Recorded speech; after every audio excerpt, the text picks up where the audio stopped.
This Pentax Takumar line started production in 1965 and continued for over 6 decades using the same basic 7-element and 6-group optical design.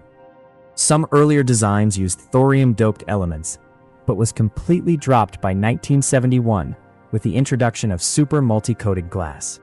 Virtually all the designs share the same close minimum focus distance of just 45 centimeters, which is a nice benefit in capturing great bokeh. Prices vary widely according to condition. However, bargains do exist if patient and willing to accept some minor flaws. Thanks for watching, and all comments welcome. Like, share, and subscribe for new videos each week.